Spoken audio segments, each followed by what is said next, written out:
Bismillahirrahmanirrahim. Assalamualaikum warahmatullahi wabarakatuh.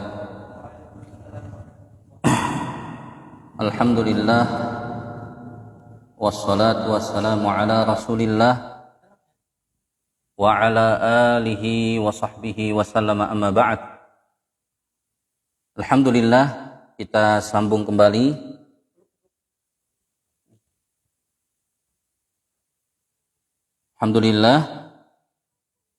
kita sambung kembali pelajaran kita tentang sirah Nabi Sallallahu Alaihi Wasallam, yang mana kita sudah membaca bab yang pertama, yaitu Al-Jaziratul Arabiyah fil Asril Jahili, Jazirah Arab di masa jahiliyah, di masa sebelum diutusnya Nabi Muhammad sallallahu alaihi wasallam. Apakah itu masa yang indah, atau ternyata masa-masa jahiliyah sebelum diutusnya Nabi sallallahu alaihi wasallam adalah masa yang sangat buruk? Ternyata kata Syekh hafizahullah, ammal arabu qoblal islami fasa'at akhlaquhum. Adapun bangsa Arab dahulu sebelum datangnya agama Islam, akhlak mereka itu sangat buruk sekali. Sebagaimana yang kita katakan, mereka sangat sering berburuk sangka kepada Allah Subhanahu wa taala. Ketika tertimpa satu musibah, ketika mereka merasa tidak diberikan nikmat, maka mereka senantiasa berburuk sangka kepada Allah Subhanahu wa taala. Dan itu sifat jahiliyah. Akhlaknya mereka yang masih ada pada diri kita sekarang ini. Allah Subhanahu wa taala berfirman, yadhunnuna billahi ghairal haqqi dhannal jahili. Mereka berpraduga dengan praduga yang buruk kepada Allah. Orang-orang munafik. Ini ayatnya turun ketika perang Uhud. Pada saat perang Uhud itu, yang menyerang Rasulullah ketika itu adalah pedangnya Allah sebelum masuk Islam. Siapa itu? Khalid ibn Walid, ahli strategi, yang mana Rasulullah SAW juga ahli strategi. Rasulullah SAW menempatkan kaum mukminin berada di puncak gunung agar bisa memanah pasukan musuh. Ini posisi yang bagus, kata Rasulullah. Jangan ada yang turun dari gunung. Itu pesan Rasulullah. Akan tetapi karena mereka melihat banyaknya harta rampasan perang, ghanimah, karena ketika itu mereka lihat sepertinya orang-orang musyrik sudah mau kalah. Disitulah dimanfaatkan oleh Khalid ibn Walid sebelum masuk Islam. Kita hantam kaum mukminin dari belakang. Diputari gunung, naik dari belakang, pemanahnya yang sudah tinggal sedikit dibunuh. Di situ kaum muslimin terpukul mundur, hampir kalah. Disitulah orang-orang musyrik, mereka pada saat itu berburuk sangka kepada Allah Subhanahu wa ta'ala. Yadhunnuna billahi ghairal haqqi dhannal jahiliyah. Nah, ketika kena musibah seperti ini, baru mereka berpraduga buruk kepada Allah, yang mana kata Allah dhannal jahiliyah. Itu syahidnya. Praduga yang sering dilakukan orang Arab jahiliyah dahulu. Kalau kena musibah buruk sangka kepada Allah. Allah nggak adil ketika Allah berikan musibah kepadanya. Kenapa saya yang hidupnya susah? Si fulan, si alan hidupnya nyaman. Kenapa saya yang tertimpa penyakit ini? Dahulu ada salah seorang ikhwah kita seperti itu. Terkena tiner matanya. Dahulu ya, dan dia sudah bertobat kepada Allah Subhanahu wa taala. Terkena tiner. Ketika dia terkena tinar, matanya terbakar, buta, selalu berucap Allah tidak adil, Allah tidak adil, buruk sangka terus kepada Allah Subhanahu wa taala. Kemudian tugas kita orang-orang beriman menasihati saudara kita. Itu adalah hak muslim terhadap muslim yang lainnya, kita nasihati. Kalau mau engkau disembuhkan oleh Allah, lakukan apa yang dikatakan Allah dalam surah Nuh tentang istighfar. Perbanyak istighfar. Kita katakan, karena dahulu ulama salaf ketika ditemui, sesungguhnya telah terjadi paceklik di tempat kami, banyak istighfar. Sesungguhnya saya belum punya anak, istighfar. Saya ditimpa kemiskinan, istighfar. Ternyata istighfar itu mendatangkan pertolongan dari Allah Subhanahu wa taala. Itu kita katakan dengan mantap kepadanya.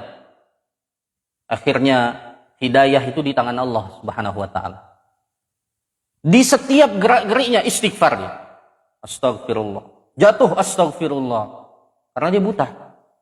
Gak pernah lagi kita dengar dia mengeluh kepada Allah Subhanahu wa taala. Itu tugas kita ya. Menasihati orang-orang yang terjatuh kepada kesalahan dengan metode yang baik. Kita nasihati. Setelah dia terus beristighfar kepada Allah Subhanahu wa taala, datang pertolongan Allah yang tidak diduga-duga. Datang salah satu dokter dari luar negeri, buka praktek, dia orang yang pertama diobati dan sembuh. Total sembuh, seakan-akan gak ada penyakit sebelumnya. Kebesaran Allah Subhanahu wa taala dari istighfar di setiap gerak-geriknya. Astagfirullah, salat 5 waktunya dijaga, subhanallah. Dari baik sangka kepada Allah membuahkan hasil apa? Kebaikan. Kata Rasulullah SAW, la yamutanna ahadukum illa wa huwa yuhsinu dhannu billahi azza wa jal. Janganlah salah seorang di antara kalian mati kecuali dalam keadaan apa? Dalam keadaan dia berbaik sangka kepada Allah Subhanahu wa taala. Alhamdulillah. Sebelum matinya dia dapat hidayah dari Allah Subhanahu wa taala. Ini sifat yang banyak ada pada diri kita ini semua. Buruk sangka sering. Kalau enggak kita ingat Allah Subhanahu wa taala, sudah kita ikuti langkah-langkahnya syaitan. Seperti tadi kita katakan, musibah yang sekarang naik BBM, musibah. Dan itu adalah suatu keburukan menurut kita karena naik harga BBM. Tapi kata Rasulullah sallallahu alaihi wasallam, yakunu ba'di a'immah. Nanti setelah aku mati akan ada pemimpin a'immah, pemimpin yang mana mereka itu orangnya zalim. Qulubuhum qulubus syayatin fi juthmani ins. Hatinya hati setan. Rasul yang bilang. Di tubuh manusia. Kemudian kata sahabat Nabi Hudzaifah ibnul Yaman, "Kaifa asna'u ya Rasulullah?" Bagaimana sikapku ketika aku mendapati kondisi seperti itu ya Rasulullah?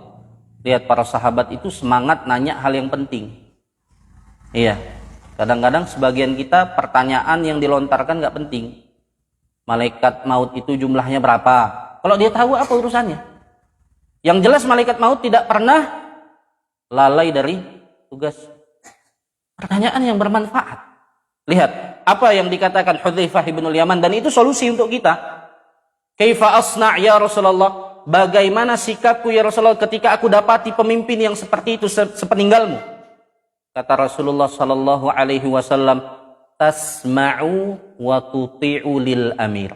Kamu dengar, tasma' wa tuti', kamu patuh kepada siapa? Lil amir, kepada pemerintahmu. Wa induriba dhahruk wa ukhidha maluk. Walaupun duriba, dipukul punggungmu. Walaupun dipukul punggungmu, kata Rasulullah, berarti zolim kan pemerintahnya? Walaupun seperti itu. Walaupun wa ukhidha maluk, walaupun hartamu dirampas. Iya, disinilah kita tunjukkan kita itu cinta ke Rasul. Lau kana hubbuka shadiqan la ata'tahu.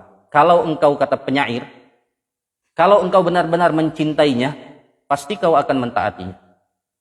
Innal muhibba liman yuhibbu muti'. Sesungguhnya orang yang dicintai, orang yang mencintai pasti akan patuh dan taat kepada orang yang dia cintai. Kita mengaku cinta kepada Rasul. Ini sabda Rasul. Mana bukti cinta kita kepada Rasulullah sallallahu alaihi wasallam? Buktikan sekarang. Di masa-masa yang sekarang timbul fitnah, menurut kita zalim pemerintah. Di sini ujian. Di sini kita harus menunjukkan kita cinta sama Rasul dengan cara kita melakukan apa yang diberikan oleh Rasulullah solusinya. Tasma'u wa tuti'u lil amir wa in duriba dhahruk wa ukhidha maluk. Kita tunjukkan kita cinta kepada Rasulullah dengan melakukan apa yang disarankan oleh baginda Rasulullah sallallahu alaihi wasallam. Banyak sifat-sifat jahiliyah yang masih ada pada diri kita. Yang mana itu adalah akhlak yang buruk. Di antaranya adalah bertabarruj. Masih ada. Itu di masa jahiliyah dulu seperti itu wanitanya. Bahkan saking mengerikannya tabarrujnya mereka itu, tawafnya perempuan itu telanjang di Ka'bah.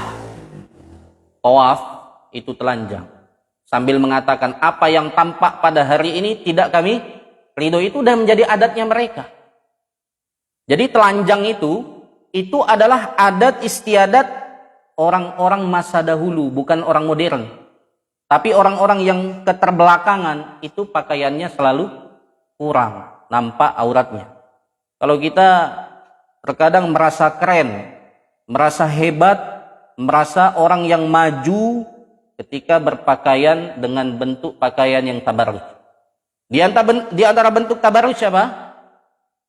Masih pakai penutup kepala, perempuannya pakai jilbab, tapi kata ulama nampak anting-antingnya, masih nampak lehernya, masih nampak gelangnya. Itu adalah bentuk tabarruj. Jadi kalau masih ada kita lihat seperti ini, istri kita, anak-anak perempuan kita, dan juga saudari-saudari kita, keluarga wanita kita, itu masih kategori tabarruj sebenarnya. Dan itu adalah akhlaknya orang-orang jahiliyah. Allah Subhanahu wa taala berfirman, "Wala tabarrajna tabarrujal jahiliyatil ula." Janganlah kalian bertabarruj seperti tabarrujnya orang-orang bodoh terdahulu, jahiliyah. Syahidnya apa? Jahiliyah. Itu sifatnya orang jahiliyah. Ya. Ketika dia keluar rumah, di situ dia cantik-cantikkan dirinya. Ketika di dalam rumah malas dia berdandan di hadapan suaminya yang paling berhak untuk melihatnya cantik. Tapi ketika keluar rumah, orang-orang yang tidak berhak untuk melihat, merasakan kecantikannya, dia buat. Iya. Jadi ini masih banyak di tengah-tengah kita kaum muslimin. Akhlak-akhlak jahiliyah. Jadi kita harus memperbaiki diri kita. Dengan cara membaca, mempelajari sirah Nabi ini, disitulah kita tahu. Ya ternyata ini nggak boleh, ini jelek, ini buruk. Sehingga kita bisa mengambil sikap yang benar di dalam kehidupan. Banyak sekali ya, saling mencela, ngejek orang tua. Itu banyak di tengah-tengah kita. Yang mana itu juga sifat jahiliyah. Yang mana ketika itu salah seorang sahabat Nabi manggil Bilal bin Abi Rabah, "Ya benas sauda," wahai anak orang hitam. Karena memang Bilal itu hitam legam. Orang tuanya hitam. Iya, orang hitam, orang kulit hitam. Jadi kalau ada selisih sedikit, langsung menjelek-jelekkan. Dan itu masih ada di tengah-tengah kita. Iya, sifat-sifat jahiliyah terdahulu ada lengket di tengah-tengah kita. Apa kata sahabat ini? "Ya benas sauda," hei anak orang hitam. Kemudian Bilal nggak balas. Apa kata Rasulullah SAW ketika mendengar itu? "Innaka mru'un fika jahiliyah."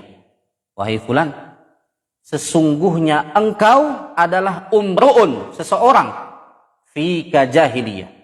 Di dalam dirimu ada sifat orang bodoh terdahulu, jahiliyah. Iya. Jadi itu adalah sifat-sifat jahiliyah yang banyak sekali ya. Taib, kemudian fa'awghalu bil khamri wal qimar. Setelah tadi beliau mengatakan secara umum bahwasanya orang Arab sebelum datangnya Islam itu akhlaknya sangat buruk. Kemudian kata beliau, fa'awghalu bil khamri wal qimar. Mereka sangat suka dengan yang namanya khamr dan juga perjudian. Khamr itu kata ulama ma ghatta al-aql. Apa yang menutup akal itu khamr namanya. Apa yang menutup akal kita untuk berpikir jernih itu khamr namanya. Jadi jangan kita kira khamr itu cuma tua, kamput dan yang semisalnya. Bukan. Termasuk dari khamr itu apa? Sabu, narkoba, itu semuanya. Itu bagian daripada khamr. Kenapa? Karena definisi khamr itu apa? Segala sesuatu yang menutup akal sehat kita, itu khamr namanya. Yang mana kata Utsman ibn Affan, ummul khaba'ith. Ibunya seluruh keburukan. Kalau orang udah minum khamr, bisa dia menzinahi ibunya. Padahal ketika na'udzubillahi min dzalik, ketika dia normal sehat, itu menjijikkan sekali. Itu sesuatu yang paling harus dia jaga, ibunya. Akan tetapi ketika dia minum khamr, hilang akalnya, maka dia bisa melakukan sesuatu yang tidak bisa dia lakukan ketika dia normal. Hamzah ketika itu orang yang mencintai Rasulullah SAW, pamannya Rasulullah, singanya Allah. Ketika awal-awal Islam, khamr itu belum haram. Masih suka mereka minum khamr, mabuk. Sambil dia mabuk, sambil dia hunuskan pedangnya, dia sabet-sabetkan, Rasulullah mau nasihati. Ternyata karena hilang akalnya, di hadapannya Rasulullah mundur secara teratur. Ya, mundurnya nggak lari ke belakang, tapi wajahnya ke depan sambil mundur ke belakang. Mana tahu diserang bisa ambil tindakan. Jadi demikian Hamzah, ya, ketika tertutupi akalnya berani dia serang Rasulullah SAW. Bahkan ada sebagian ikhwah ketika kita melakukan kajian, selesai kajian dia katakan, Ustaz, saya mau cerita. Ketika kita membahas di bulan Ramadan betapa besarnya dosa dilakukan di bulan Ramadan, bagaimana cara kita menyambut bulan suci Ramadan. Kita ceritakan bagaimana mengerikannya neraka, bagaimana nikmatnya surga. Ternyata dia panggil. Kemudian dia menangis. Ini pribadi katanya. Saya kemarin, baru kemarin katanya sebelum Ramadan, pas 2 hari sebelum Ramadan lebih kurangnya, Ustadz, saya minum minuman keras. Kemudian ketika saya pulang, saya lakukan hal yang memalukan. Itu tadi yang kita ceritakan. Bisa dia menzinahi ibunya tanpa sadar. Ya, kemudian tidak hanya itu kejahatannya, dia zolimi, dia pukuli orang-orang yang ada di dalam rumahnya. Apakah saya punya taubat? Apakah saya masih ada taubat katanya? Kita katakan Allah Subhanahu wa taala membuka pintu taubatnya, membentangkan tangannya di siang hari untuk menerima taubat orang yang melakukan dosa di malam hari. Allah membentangkan tangannya di malam hari untuk menerima taubat orang yang berbuat dosa di siang hari. Allah itu zat yang senang ketika hambanya bertaubat. Nangis dia, kita kan masih ada taubat. Caranya bagaimana? Kamu jangan dekati lagi teman-teman yang buruk. Temani teman-teman yang baik. Tinggalkan lingkungan-lingkungan yang buruk, kita katakan. Jadi subhanallah, itu kenyataan. Bukan hanya di zaman Rasulullah kerusakan khamr itu terjadi. Ternyata langsung orangnya bercerita ke kita, melakukan hal yang luar biasa menjijikkan. Itu adalah kebiasaannya orang Arab jahiliyah. Apa kata Allah Subhanahu wa taala tentang khamr?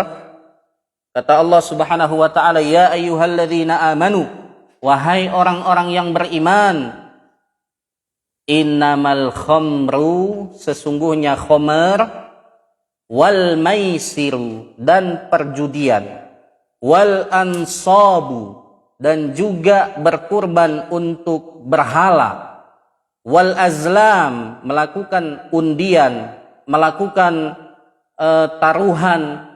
Azlam itu mengundi nasib. Biasanya mereka orang Arab suka gitu, mengundi nasib. Mau safar nih, lepaskan burung. Ya, kalau burungnya ke kanan berarti ini hari keberuntungan, kalau ke kiri hari sial, ya, atau melontarkan anak panah. Kalau anak panahnya menyimpang ke kanan, itu bagus, ke kiri, dan seterusnya. Dan itu mungkin masih ada di tengah-tengah kita. Kalau keluar rumah tiba-tiba ngelihat orang gila, wah ini hari sial. Ya, kalau kita lihat di depan kita tiba-tiba ada orang baik dan semisalnya, pas awal buka pintu, berarti ini hari baik. Itu adalah bagian dari orang-orang akhlaknya orang-orang jahiliyah terdahulu. Kata Allah Subhanahu wa taala, sesungguhnya khamr, perjudian dan ansab dan azlam rijsun min amali syaitan. Itu adalah amalan-amalan syaitan. Fajtanibu, jauhilah oleh kalian. Agar apa? La'allakum tuflihun, agar kalian menjadi orang yang beruntung. Jadi kalau kita mau beruntung, jauhi itu semua. Kemudian kata Allah Subhanahu wa taala, innama yuridu syaitan, sesungguhnya syaitan menginginkan fil khamri wal maisir, di dalam perjudian dan juga minuman khamr ini, ayyuki abainakumul adawata wal baghdha, ingin menimbulkan di tengah-tengah kita adawah, permusuhan. Betapa banyak kita melihat gara-gara minuman keras yang satu dengan yang lainnya bermusuhan, ya, bahkan bisa membunuh satu sama lain, disengaja ataupun tanpa disengaja. Itu dari perbuatan khamr dan perjudian. Betapa banyak orang yang kalah judi, bingung, bertumpuk ini hutangnya, diminta aja tiap hari sama orang yang memberikan hutang. Akhirnya berpikiran dia bunuh aja, ya. Timbul permusuhan, timbul kebencian dari apa? Dari khamr dan perjudian. Banyak orang yang mati gara-gara judi, banyak orang yang mati gara-gara khamr, banyak orang yang bermusuhan, banyak orang yang saling membenci karena khamr dan juga perjudian. Itu yang diinginkan syaitan, kata Allah, wa yasuddakum an dzikrillah. Yang diinginkan syaitan yang kedua apa? Menghalangi kita dari mengingat Allah. Orang kalau udah main judi, nggak ada itu sholat. Kalau udah sibuk dia main judi, nikmat kali rasanya, karena setiap dosa itu ada kenikmatannya. Setiap dosa pasti ada kenikmatan. Zina ada nikmatnya, main judi ada nikmatnya, khamr juga ada nikmatnya. Semua dosa pasti ada nikmatnya, ya. Kenikmatan tersebut pasti ada. Dari judi, khamr dan lain sebagainya, dosa-dosa semuanya ada kenikmatannya. Kata Allah Subhanahu wa taala, sesungguhnya judi dan itu semuanya menghalangi kita dari mengingat Allah. Enggak ada itu zikir. Jangankan zikir, salat aja enggak. Wa anis salati, menghalangi kita dari salat. Fahal antum muntahun. Setelah Allah jelaskan tentang khamr, tentang judi, baru Allah katakan dengan lembut, fahal antum muntahun, apakah kalian mau berhenti? Allah zat yang maha baik. Allah gunakan bahasa yang baik kepada kita orang-orang yang beriman. Mau nggak berhenti? Udah saya kasih tahu nih kerusakannya. Tinggal kita orang yang normal, orang yang berpikiran baik, orang yang menginginkan masa depan yang baik, mau nggak berhenti? Fahal antum muntahun. Itu orang-orang jahiliyah terdahulu. Mereka sangat mencintai khamr. Ketika diharamkannya khamr, Anas bin Malik mengatakan, kuntu saqil qaum fi manzili Abi Talha. Aku dahulu adalah tukang tuang khamr, kata Anas, di rumahnya ayah tirinya yang bernama Abu Talha. Kemudian kata beliau, tiba-tiba amara Rasulullah sallallahu alaihi wasallam munadin yunadi. Rasulullah ternyata tiba-tiba turun ayat tentang mengharamkan khamr. Tiba-tiba Rasulullah perintahkan seorang penyebar berita keliling ke kota Madinah untuk menyebarkan berita. Ala innal khamra qad hurrimat. Ketahuilah wahai kaum muslimin, khamr telah diharamkan oleh Allah Subhanahu wa taala. Ketika mendengar itu, Abu Talhah dengan keimanan yang mantap, ya, menyuruh Anas bin Malik untuk menuangkan kendi-kendi khamr. Jadi dari sini kita lihat, kata para ulama, orang-orang jahiliyah terdahulu bahkan setelah diutusnya Nabi itu suka kali sama khamr. Di dalam riwayat itu dikatakan fajarat fi sikakil Madinah. Dituangkan khamr itu banjir kota Madinah. Menunjukkan apa? Setiap rumah memiliki kendi-kendi khamr. Minuman kebanggaan ini. Minuman hebatnya ini. Kalau jamu tamu nggak ada khamr, aib. Ini cacat ini, berarti nggak memuliakan tamu. Jadi mereka luar biasa dulu jahatnya orang-orang jahiliyah terdahulu. Luar biasa jahatnya mereka. Jadi itu adalah di antara sifat-sifat yang mereka miliki. Masih banyak ini ya. Sifat-sifat jahiliyah dahulu, bagaimana mereka menguburkan anak perempuan. Ketika lahir anak perempuan itu aib. Perempuan dulu nggak ada harganya di mata orang-orang jahiliyah, kayak barang. Kayak mana barang? Benda mati, gimana hewan tunggangan, kayak gitulah wanita di mata orang-orang Arab jahiliyah, orang-orang yang terdahulu. Jadi kalau lahir anak perempuan itu langsung dikubur hidup-hidup. Ketika istrinya hamil, dengar kabar kalau yang lahir itu perempuan, apa kata Allah di dalam Al-Quranul Karim? Diabadikan oleh Allah tentang mereka.